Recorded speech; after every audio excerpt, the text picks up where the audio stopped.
Welcome to Mr. Lean Remix. មានរឿងអ្វីនេះត្រង់មកបងចាប់ផ្ដើមប្រែស្នប់សិនមិនដូចគ្រាកន្លងអូនអាចស្មានដឹងថាបងបំរុងចាំចេញជំនុំគឺបងអ្នកជ្រើត្រូវឬខំនឹងច្បាស់អូនគ្មានសុខសម្រងដល់បងពីអារម្មណ៍អូនពេលនេះតែបន្តិចមកប្រកាន់ជានឹងអូនឈឺចាប់កុំរឹកណាពីអូនជាអូនដែលត្រូវបាត់បង់រឿងបងនឹងអាយុសាកន្លងក្បែរបានត្រឹមនេះចូលក្នុងសោមិនដែលមកសន្យា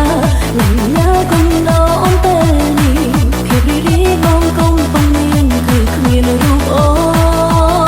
ន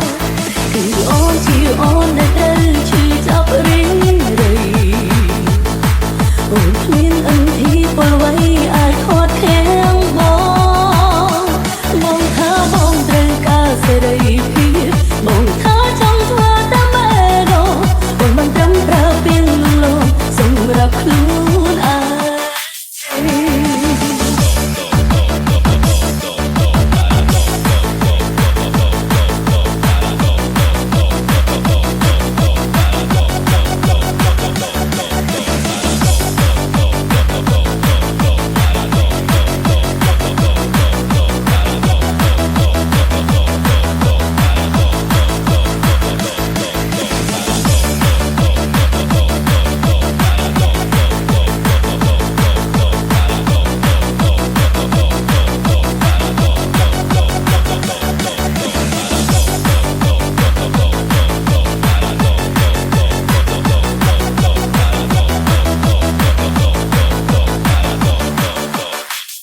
Welcome to Mr. Lean បង Remix. ចាប់ផ្ដើមប្រែស្នប់សិនមិនដូចគ្រាកន្លងអូនអាចស្មានដឹងថាបងបំរុងចាំចេញជំនុំគឺបងអ្នកជ្រើត្រូវឬខំនឹងច្បាស់អូនគ្មានសុខសម្រងដល់បងពីអារម្មណ៍អូនពេលនេះតែបន្តិចមកប្រកាន់ជានឹងអូនឈឺចាប់កុំរឹកណាគឺអូនជាអូនដែលត្រូវបាត់បង់រឿងបងនឹងអាយុសាកន្លងក្បែរបានត្រឹមនេះចូលក្នុងសោមិនដែលមកសន្យា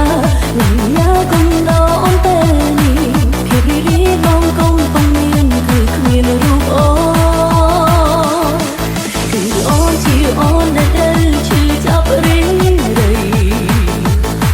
អូនគ្មានអន្ទីពលអ្វីអាចខត់ខាំងប